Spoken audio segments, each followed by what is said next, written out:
Hello everyone, let's go over worksheet number 9. So for number 1, we're being asked to differentiate between an Arrhenius acid and a Bronsted-Lowry acid. And here these are just going to be definitions out of your book, where an Arrhenius acid dissociates to make ions, right? And one of those ions forms an H+, that's going to be your proton. And in a Bronsted-Lowry acid, the definition of a Bronsted-Lowry acid is that molecule is a proton donor. Okay, so the correct answer for number 1 would be B, and that's where an Arrhenius acid dissociates in aqueous solution to form protons, but that's your H+ ions, and a Bronsted-Lowry acid is a proton donor. So let's take a second and look at a couple examples of Arrhenius and Bronsted-Lowry bases for number 2. So here's our options for number 2. And we're being asked to identify the bases that act like Arrhenius bases and not Bronsted-Lowry bases. Okay, so let's get started with the cyanide ion here. And what we can see here is that the cyanide ion can take up a proton. Okay, there's no protons that can be given off. Okay, so obviously it's not going to be an acid, and so it's not going to serve as an Arrhenius base because in order to be an Arrhenius base, it has to dissociate to form hydroxide ions. Okay, well there's no hydroxide there, so that's obviously not going to happen. So what happens in this situation is if you had a proton, then the nitrogen here would be able to accept that proton. So this would be a Bronsted-Lowry base and make HCN. Okay, so this would be an example of a Bronsted-Lowry base and not an Arrhenius base. So A would not be an answer. Moving on to B, here we have magnesium hydroxide, and magnesium hydroxide, if you looked on the solubility table, is listed as insoluble. But it turns out that magnesium hydroxide is technically soluble, but very, very, very sparingly. Its solubility is minuscule. It's so small. But just for the sake of this problem, let's suppose that it actually is soluble. So in all practicality, yeah, it's insoluble. But let's just suppose, just for the sake of this problem, that it dissolves enough for us to be able to tell whether it's an Arrhenius base or a Bronsted-Lowry base. So just looking at the molecule, first of all, can you tell if it's going to be an Arrhenius base, supposing that it does dissociate in water? Yes, you can, absolutely, because if it does dissociate, it's going to make its ions. So you got magnesium 2+ and 2 hydroxides, okay? And by definition of an Arrhenius base is going to dump hydroxides into the solution. Okay, so anytime you see hydroxides as being a result of the dissociation of a molecule, that is going to be very characteristic of an Arrhenius base. Okay, so just like an Arrhenius acid donates protons to the solution when the molecule dissociates, same thing happens for an Arrhenius base. Except for a base, it's hydroxides. If you see a molecule that dissociates into some kind of a cation, like this case would be magnesium, and hydroxides, that's indicative of Arrhenius base behavior. Let's take a look at potassium hydroxide. Is there a place where we can accept a proton? No, there isn't. But we have a hydroxide, and sure enough, when we dissociate this in water, we produce hydroxide. And that right there, once again, is characteristic of Arrhenius base behavior. And then for D, HS minus does have room for a proton. It's just like the CN minus. So if we included a proton in there, now we can see that the sulfur, having the negative charge, can accommodate accepting a proton. Okay, and what that would result in is the formation of H2S. And this is Bronsted-Lowry base behavior. Okay, so the two answers for number 2 are B and C. These are the ones that exhibit Arrhenius base behavior. Number 3 is just a quickie true or false question. It says strong acids dissociate completely in solution, whereas weak acids only partially dissociate. And that is in fact true. Strong acids completely split apart into their constituent ions, okay?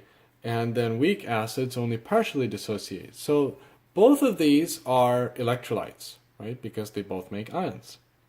But only the strong acids are going to be the ones that make the strong electrolytes. And the reason why is because lots of ions are formed when strong acids dissociate. And that is very strong evidence that suggests that strong acids dissociate completely, meaning a very large percentage of the ions split up, a very large percentage of the molecules, the acid molecules, split up into their individual ions when dissolved in water. You try to put a weak acid, like vinegar, being like acetic acid for example, in water, and at the same concentration you will not get the same kind of electrolytic conductivity. And so as a result, we conclude that weak acids only partially dissociate, meaning that only a small percentage of the molecules we dump into the water actually split apart into their individual ions. Okay? So that statement is very true. Strong acids dissociate completely in solution, whereas weak acids only partially dissociate. For number 4, we have a selection of 4 different acids, and we're asked to determine which of these are classified as strong acids. So this can just be a matter of recognition, where we look at these and go, are they on the strong acids table? And we would conclude that nitric acid is a strong acid. Nitrous acid is not a strong acid. That's a weak acid. It's not in the strong acids table. And hydrochloric acid is a strong acid, but not hydrofluoric acid. But I want to take a second and just mention really briefly why hydrofluoric acid, being one of the halide acids, is not a strong acid.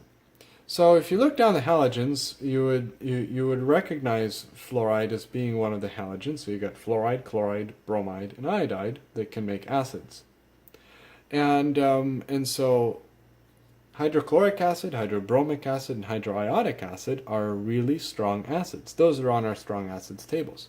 But fluoride, being one of the halogens, would lead you to suspect that HF would be a strong acid. But it turns out that it isn't. And the reason why comes back to electronegativities, where the HF bond here is too strong for water to pull it apart. And if you remember when we discussed hydrogen fluoride, when we were doing electronegativities, and we looked at this scale here, I'll just remind you real quick, where we looked at electronegativity differences in between 2 different atoms, right? Well, I guess they don't have to be different. You got 2 atoms in a bond, and we're just looking at the electronegativity difference between those 2 atoms, right? And you had these characteristic values that allowed you to determine the character of the bond, whether it was nonpolar, polar, or ionic, or something in between. And when we looked at hydrogen fluoride, we concluded that the bond electronegativity difference lives somewhere in here. And that would just be something you'd glean from looking at the Pauling electronegativity table and taking the difference there of the electronegativity between the fluorine and the hydrogen. And you get a huge difference. It's somewhere around 2. It's like 1.97, I think, or something like that.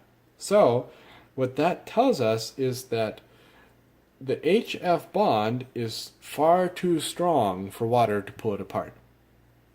Okay, so water can only pull apart a little bit of the ions, or of the molecules into their individual ions. The rest of the HF remains stuck together as just hydrogen fluoride. A very small percentage of that is able to break up into hydrogen ions and fluoride ions. Okay, and that's just because it takes so much energy to break that bond that water simply does not have a sufficient amount of energy to break that bond. But if you go down the halogens, you might also remember that the atomic radius of the atoms, of the halogen atoms, gets larger.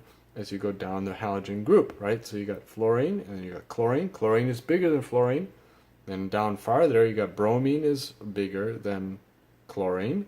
And likewise, iodine is bigger than bromine, right? So the atoms become more shielded, the nuclei of the atoms become more shielded, and their electronegativities drop.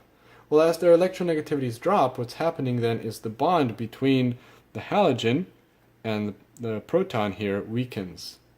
And by making a weaker bond, it makes it much easier for the water to split it apart. So as you move down the halogen column, you would find that the halide acids get stronger and stronger. So hydrochloric acid is much stronger than hydrofluoric.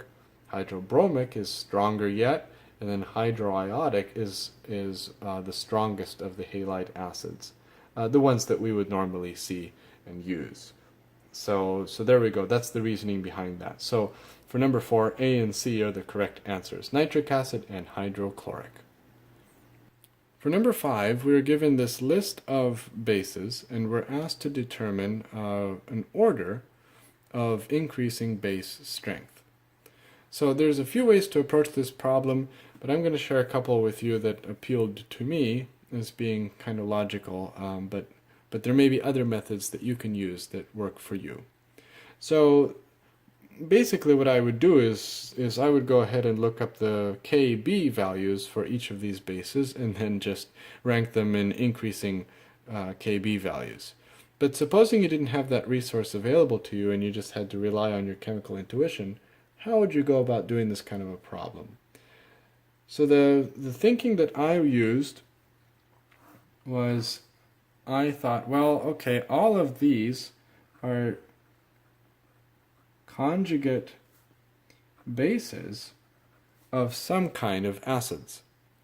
So let's think for a second about why we're going in this direction. If we know what acids made these bases, then perhaps we can just compare the strengths of the acids and learn something about the strengths of the conjugate bases. And we know that they're related, so let's see how we can use that relationship to learn something about the strengths of these bases. So let's think for a second, what kind of an acid would make I guess I gave it away. What kind of an acid would make Cl-? That would be HCl. So we just gave the Cl- a proton, and that would be the acid that produces the Cl-. Okay, and then what kind of an acid would make the carbonate? Well, we now need 2 protons on this to neutralize that 2- charge, so that would be H2CO3. And then the acetate would acquire a proton and make acetic acid. So acetic acid would then dissociate and produce the conjugate base, being acetate. Water? Well, water would come from hydronium, H3O+, and then H- would just come from H2. So let me just specify here that H2 can split up into hydride and a proton. Okay, so the proton there would be your acidic proton. Okay, so these are our acids right here. And what can we do with these acids? Well, I mentioned a relationship. I kind of foreshadowed this, so now let's talk about the relationship. Strong acids produce weak conjugate bases. Okay? And then conversely, weak acids produce strong conjugate bases.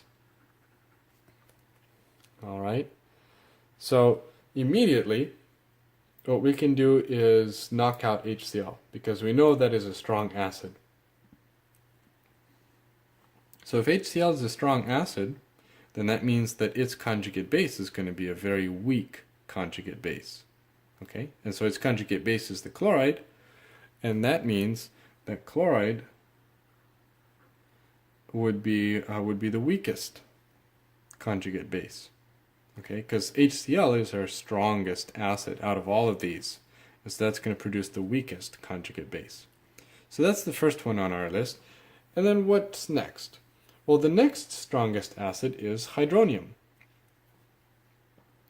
So that's, or I should say, the next weakest acid. So HCl is our strongest acid, hydronium is then the next weaker one. So hydronium being our next weaker one would produce the next stronger conjugate base. So we get this here. Okay, and what comes next? Well, we can do this kind of an analysis where now we can compare things, and we could have done a comparative analysis between HCl and hydronium here too. But I'll go ahead and demonstrate this for the H2O, and we'll pick acetic acid here for this example. So let's take acetic acid, and what I meant by what I said earlier is that instead of acetic acid, you could also substitute this with hydrochloric acid and perform the same kind of an exercise, and you'd conclude that the hydrochloric acid was the stronger acid than hydronium, and that this would be the inequality you'd set up. But we'll use acetate here, for example. So that's going to combine, our acid here is going to combine with water, whatever our acid happens to be, that's going to combine with water. And the question we're going to ask is what happens on this side. On this side, what we get is a dissociation of the acetic acid, and then this proton is going to be donated to the water. So we're going to lose a proton off of the acetic acid, and that's going to become the acetate ion, and then the proton is going to go to the water, and that's going to make the hydronium ion. Okay, let's go ahead and assign these. This serves as our acid because it donates the proton, and since the water accepts the proton, the water behaves as our base. Now, what is this species, the acetate? Well, the acetate now, in this case, if we're taking it from this side of the reaction and going this way, so we're saying these are our reactants now. Now let's see what happens if we move in the reverse direction. Okay, so what's going to happen then, if we start with acetate and hydronium and see what happens if we move backwards, the acetate is going to have room now to accept a proton. And that's characteristic of a conjugate base. So conjugate base is going to accept the proton, according to Bronsted and Lowry. And then what that leaves us with is conjugate acid being the hydronium. So the conjugate acid here, the reason it's called conjugate acid is because now the proton is being donated by the hydronium. And then it's coming over to the conjugate base, which is accepting that proton. Okay? So here what we see is that the acetic acid is able to protonate the water. And here the hydronium ion is able to protonate the conjugate base. So what we can conclude from this is that this reaction is made possible by the fact that acetic acid is a weaker acid than water, because if you take water and you protonate it, water then readily donates that proton back to the acetic to the acetate ion. And so what we see here then is that if we looked at the conjugate bases now, the weaker acid, now being the acetic acid, produces a stronger conjugate base. Okay, so then that would mean that acetic acid would go here.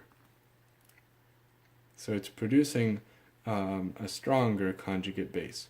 So this conjugate base is stronger than water being the base here.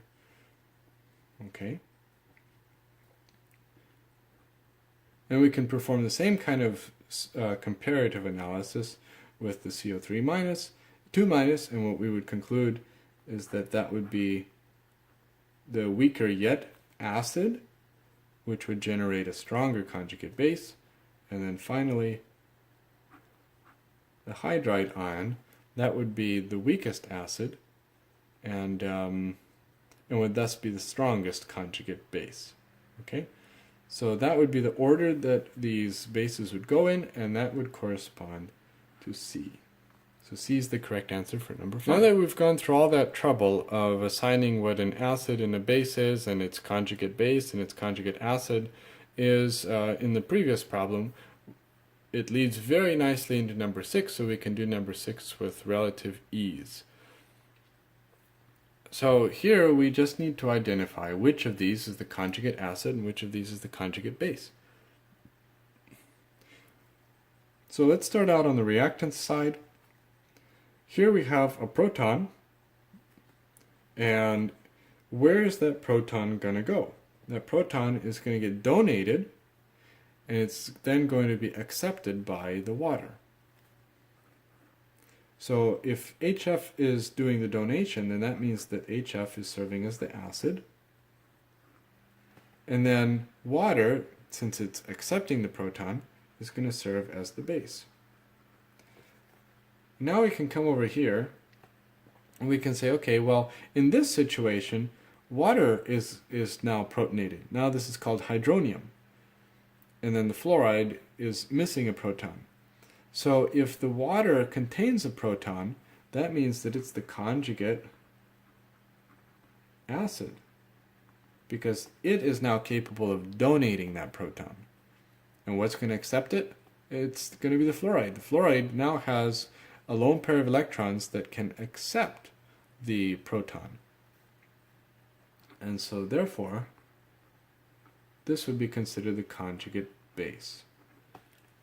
Okay, so that is going to correspond to D, so D is the correct answer for number 6. Number 7 gives us 20 milliliters of 0.1 molar sulfuric acid and 20 milliliters of 0.1 molar sodium hydroxide.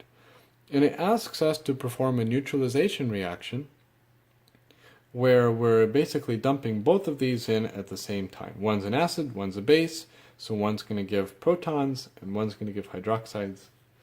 And we're being asked to determine what kind of a solution will be the result. Will it be acidic, basic, or neutral? So let's see here. We don't need to do any sort of number crunching. All we need to recognize is that we have the same number of moles of the sulfuric acid as we have of the sodium hydroxide. Okay, so we have 0.002 moles of H2SO4 and 0.002 moles of sodium hydroxide. Okay, same moles.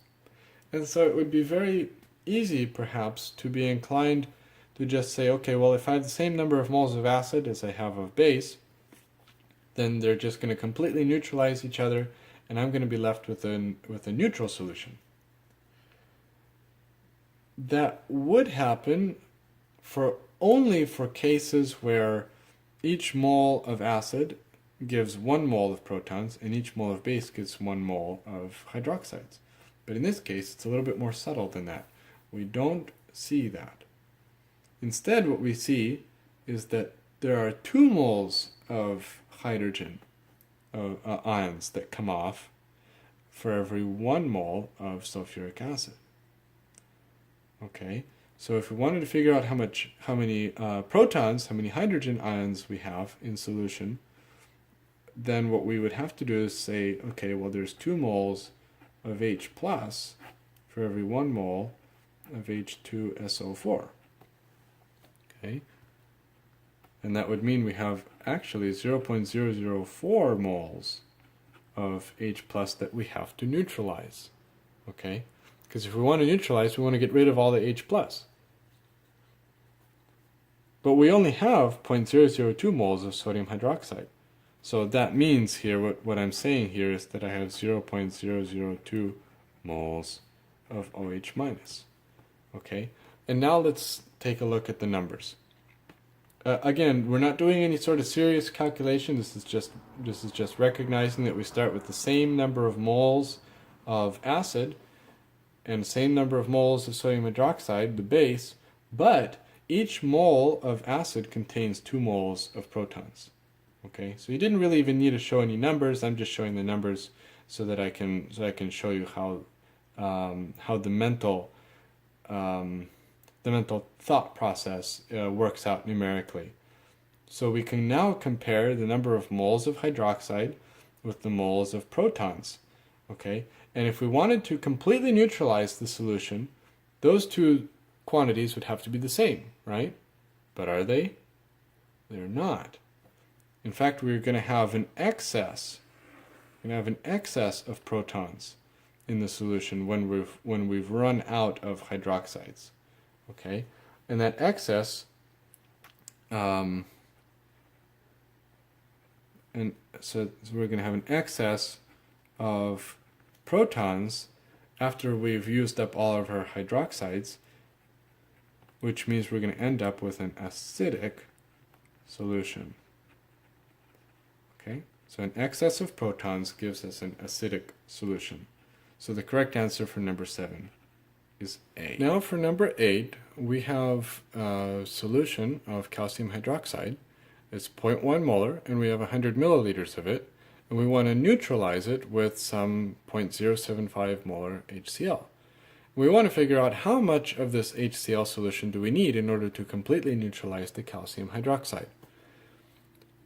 So when we're neutralizing something, we want to make sure that the number of moles of the protons and the number of moles of hydroxides are equal. Okay, so at the neutral point,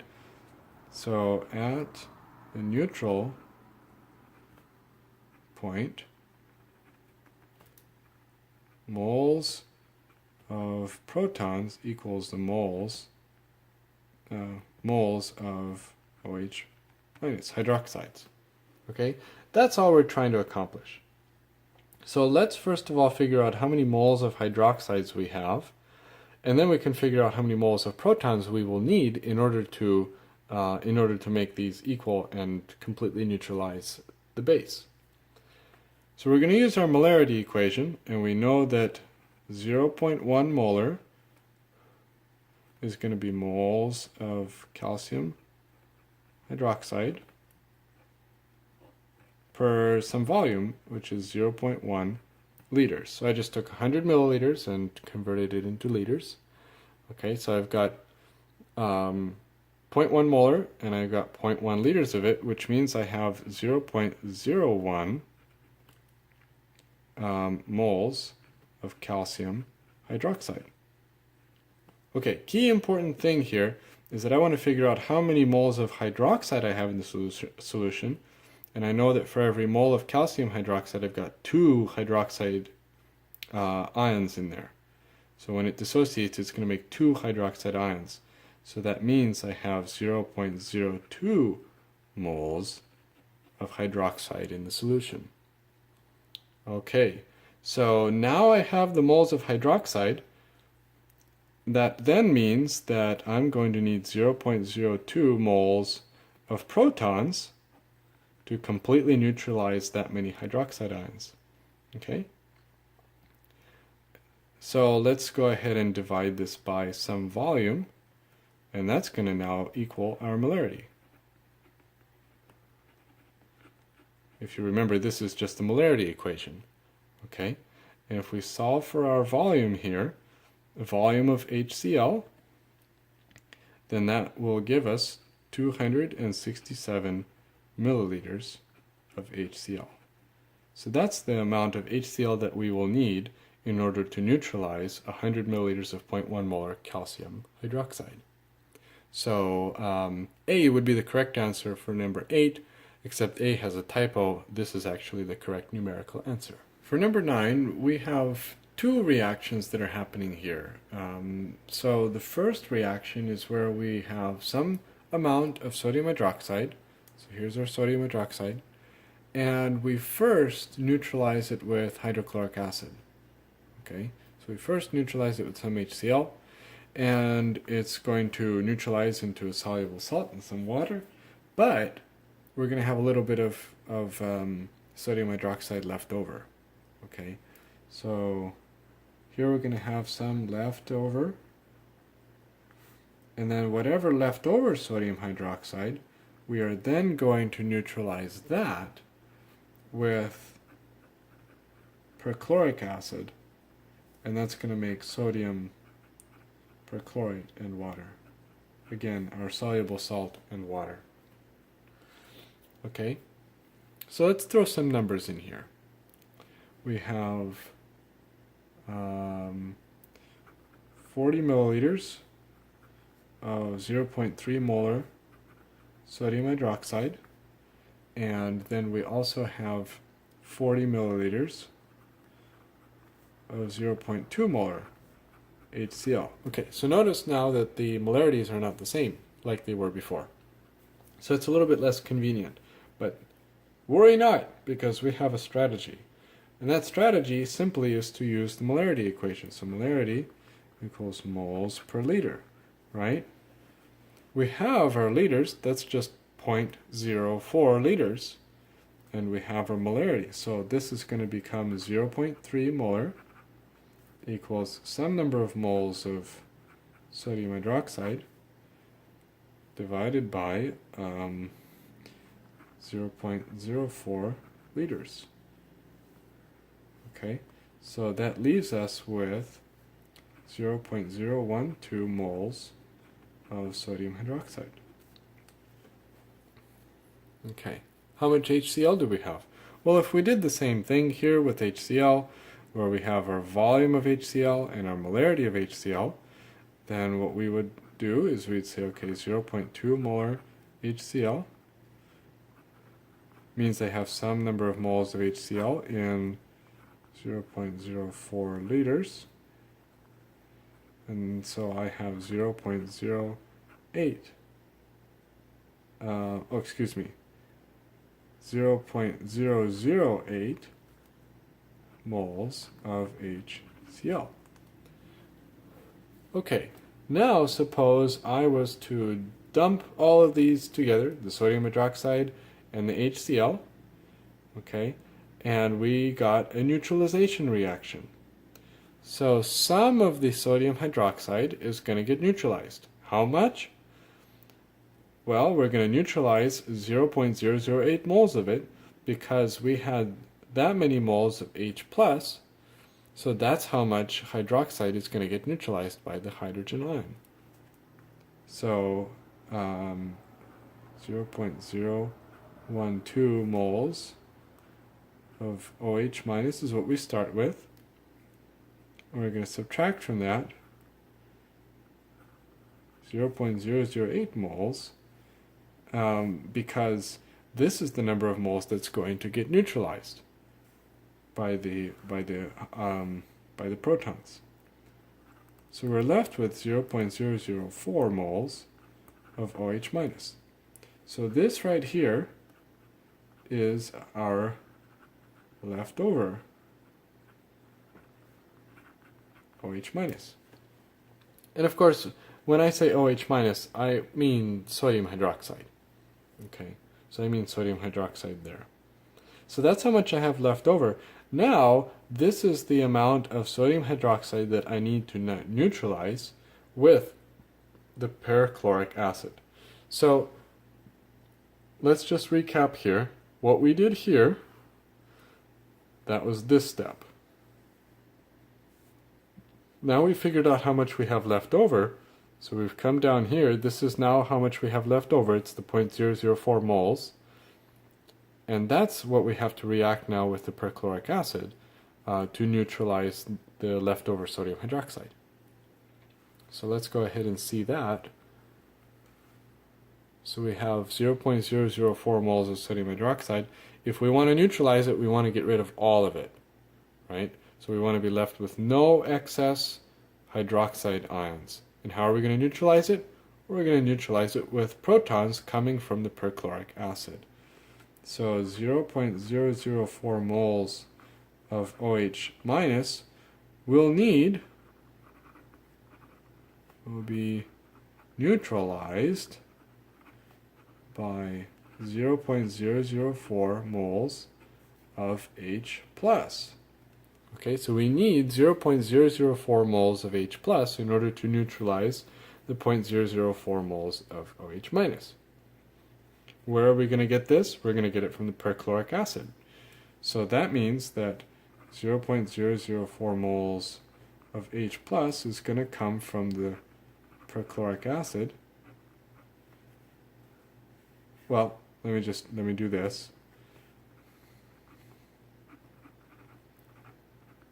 Okay, so I'm being systematic here. Oh, let me do the mole to mole ratio first. I'm sorry.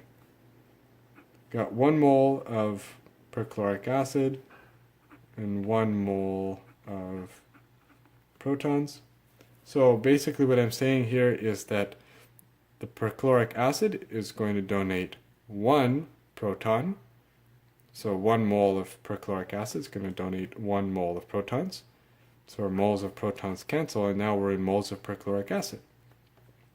So that means we have 0.004 moles of perchloric acid, and that's what we need in order to neutralize 0.004 moles of hydroxide. And then if you were to go ahead and convert this into grams using the molar mass of perchloric acid, which is something that you should be able to do in your sleep, then what you would find is that you would need 0.402 grams of perchloric acid in order to neutralize 0.004 moles of hydroxide ion. And so that would correspond to B as being the correct answer for number 9. And last but not least, we've got number 10 up to bat. And so for number 10, we have a reaction of magnesium nitrate. So magnesium nitrate is going to react with sodium carbonate. Okay, and the question says, what is the ionic equation for this reaction? Well, since the problem does not specifically ask us to determine the net ionic equation, then I think we can just go ahead and think that the question is asking for the complete ionic equation. But I think that because the question is not specific, you could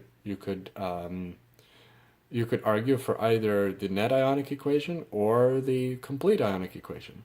So let's go ahead and make both of them, so that way you'll see how both of them are made. And that way we'll cover all of our bases. But first of all, let's make our products. So we got a double displace here, so we're going to make magnesium carbonate and then sodium nitrate. All right. And let's go ahead and balance real quick. So we've got 2 nitrates and 1 magnesium, so we're gonna have to have 2 magnesiums, so that's gonna give us 4 nitrates, and we got 1 carbonate here. So let's see here. Gonna need 2 of these, so we have 4 of those, 4 nitrates. We're going to need that, so like this, and that gives us 2 carbonates, and 2 over there to balance out the carbonates, magnesium, so now we have 4 magnesiums, so we got 4 magnesiums there, and now we have 8 nitrates.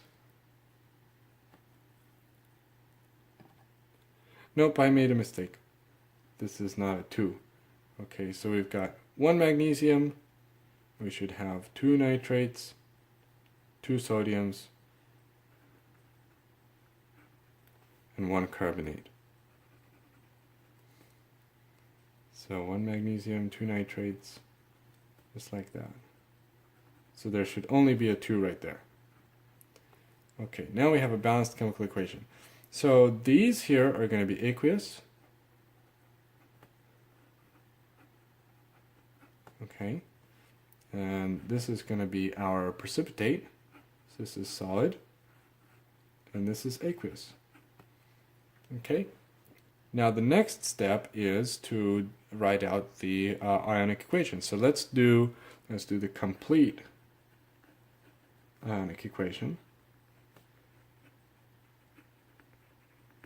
So in the complete ionic equation, we're going to split everything up into its constituent ions. And when I say everything, I mean only things that are aqueous.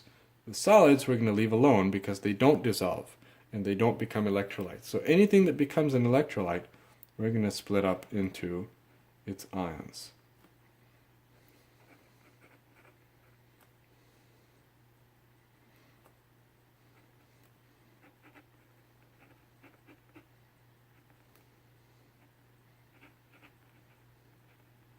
Okay, and all of these here are aqueous. And we're going to leave the magnesium carbonate alone because that is a solid. I'll go ahead and write that in. That's a solid. And then we've got 2 sodiums and 2 nitrates. So there we go. This would be the complete ionic equation. And now if we wanted to go to the net ionic equation, we would have to cancel out our spectator ions. So that's these. So it's the nitrates and the sodiums. So those will go away. And so the net ionic equation is just what we have left. And here I'll write in the phases. Okay. And magnesium carbonate is left as our solid, and that's why we didn't cancel these out. So this would be the net ionic equation. So the complete ionic equation, which is the correct answer, would correspond to D, but then also if you put down the net ionic equation, that would be B for number 10. And there you go. That was worksheet number 9.